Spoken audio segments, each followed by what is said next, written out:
I've always been really interested in nature and understanding how things work. How everything works together in cycles and intertwines is really what draws me in.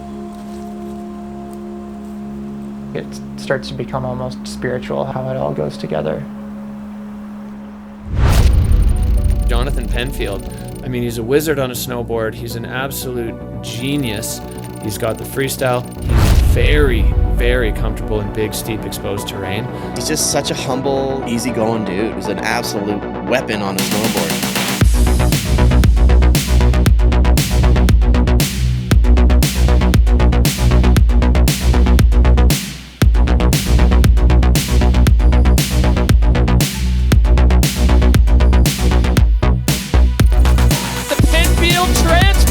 Executing perfectly, John Powell.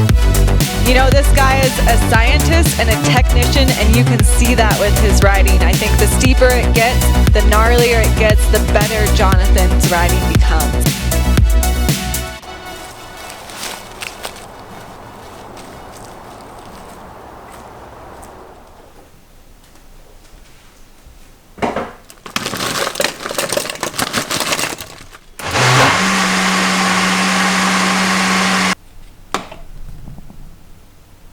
Beyond freeride snowboarding, I'm working as a project manager for a company that does enzyme engineering. Trying to do that while on tour is always a challenge. It can be really demanding of my time and being able to focus enough on both of those activities.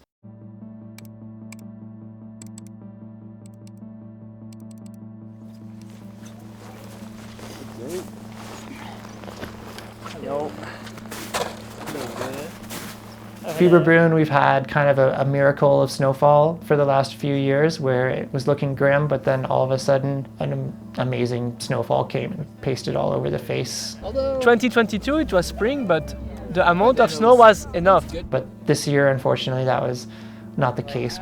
Even where there is snow, it's like that deep. Like if you go really big, you go to the ground when you land. With the low snowpack, there was a lot of rock exposed, but also in that area there's tons of bushes and grass as well. So looking through binoculars from across the valley, it was often hard to tell like whether you were potentially landing on grass, which is not a problem at all. It's almost just as soft as the snow there, or if you might be landing on rocks. Would you have gone and jumped the Heusel in these conditions? Maybe. No, it's been the same when Heusel Stefan opened it. Ohne Scheiß, 2011. You should watch the video, it looks terrifying. You can't believe this little guy sent it. After trying to take all the information into account, we've come to a decision, and it is the following. We believe that the lookers left of the venue in the actual situation has potential to run part of the comp. So the idea is to give it a go tomorrow with 3 categories: ski women, snow women, snowboard men. And that's for the ski men. We will wait through the weather window to see if we have snow, and another window for the rest of the field. Over my lifetime of riding, I've seen temperatures increasing and more often the weather being more wild. Well, you can look at the weather history and see that a lot of places haven't seen a whole lot less snow on average year to year. If you actually consider the quality of that snow that you're riding, I think it's changed quite drastically.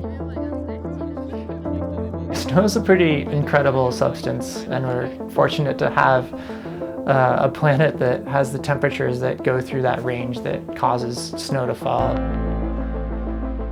Good powder is something like only 5% actual water. So when you look at that and you're riding on good powder, you're mostly flying. Like 95% of that surface that you're on is just air.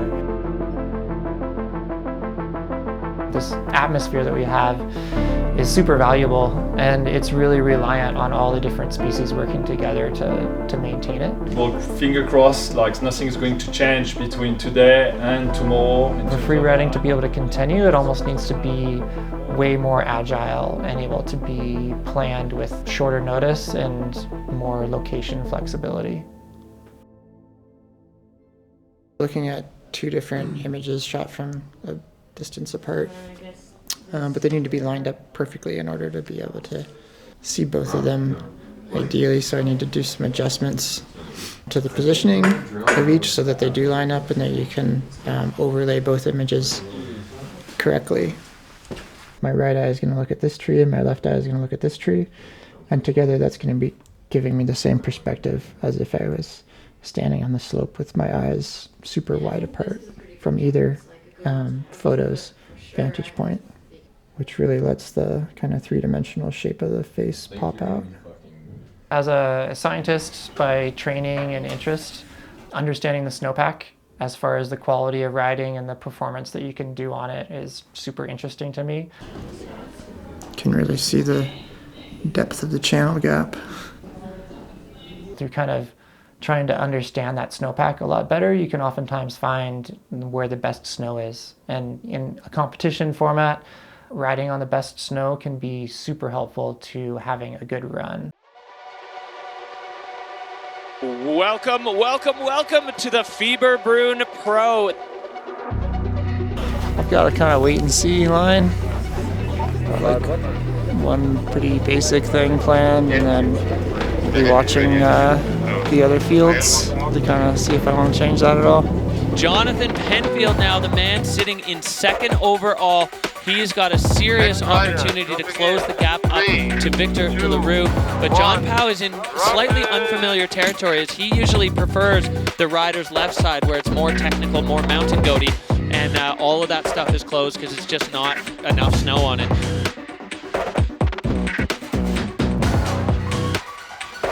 Well, he's going way higher than we've seen anyone go. Always a unique take on these Freeride World Tour venues. No one else has even looked at this section.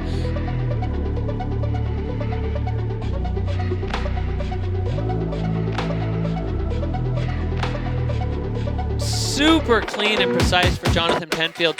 He's pioneering new parts of the Wildsee-Loader venue. Look at what is below him. Putting the nose of the board into the fall line, doubling out, and he is clean. Incredibly unique line for Jonathan Penfield. So creative, so precise. The ever technician, you can tell why he has been on the tour for 8 seasons. Line score absolutely maxed through the roof. Jonathan Penfield not letting a single feature on this face go to waste.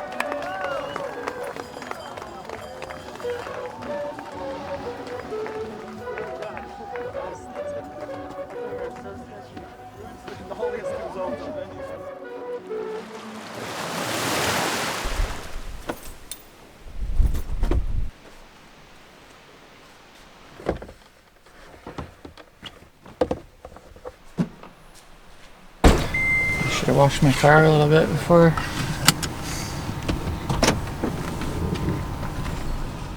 So we're just driving down to the waterfront park here in Squamish. All right, wind's ripping. It's really similar to snowboarding in that you're kind of like riding down a hill when you foil down a wave face.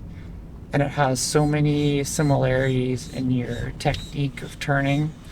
I feel like every year that I'm foiling all summer that I end up just getting better at the basics of turning my snowboard.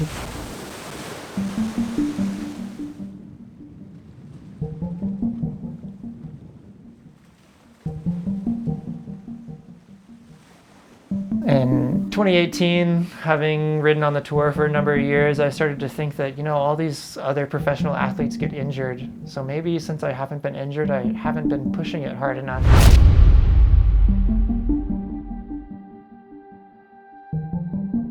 And lo and behold, that spring I crashed pretty hard and tore my Achilles tendon on my front foot.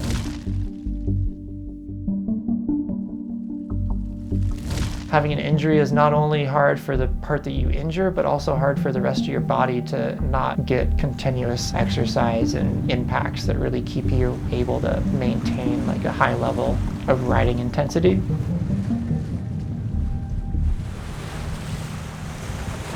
At the beginning of the year, I wasn't even sure if I felt like it was safe to ride down the Beck at the end of the season, having an ankle that wasn't totally up to full strength and flexibility yet. I really like your style. It's got a great mix of solid big mountain charging with a bit of freestyle added in there as well. Biochemist out of the USA, out of Tahoe, now living in Canada. He's on course.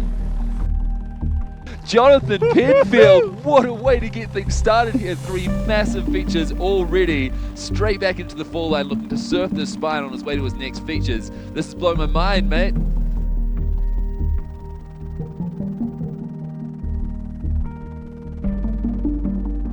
Incredible stuff, getting over above the exposure now. You do not want to be falling here. This is a super exposed technical part of the face and making the most of it really fast through that double. And what a way to open the guy snowboarding. Jonathan Penfield, hands up, he's not even done. He's got another feature coming up. I've lost track.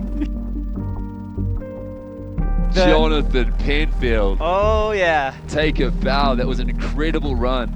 I was super stoked to be able to come back and take a win, and all that more amazing to have a win at the Beck. It's a really super intimidating face and makes you pretty stoked to go into the next season.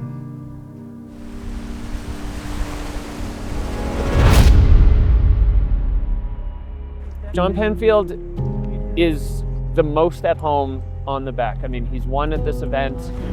Jonathan Penfield. Super. Can I take your backpack? His creativity, given a canvas this big, we're going to see something different from what the other riders do, kind of as he always does, but he is so at home in the gnar, billy goating around, and always finds ways to make it look kind of playful and fun, which is like almost mind-blowing given what we're looking at on a face like this. John Pau, 3rd in Spain, 3rd at Kicking Horse. He's got 2 wins on this venue. This is a man you cannot count out in Verbier. The steeper it gets, the more interested John Pau gets in what's going on. And Jonathan Penfield is now dropping out of start 2.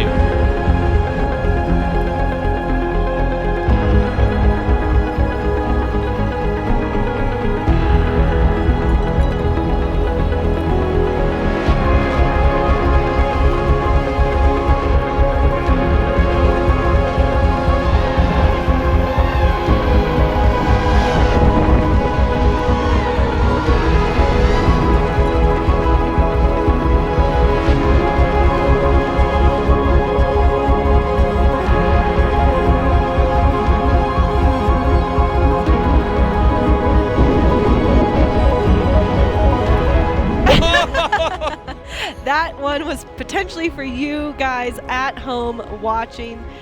Jonathan Penfield, 8 years on the tour, multiple wins on the Beck, always a great rider. Not going to be his day to day as he's just filled every crack and crevice with snow.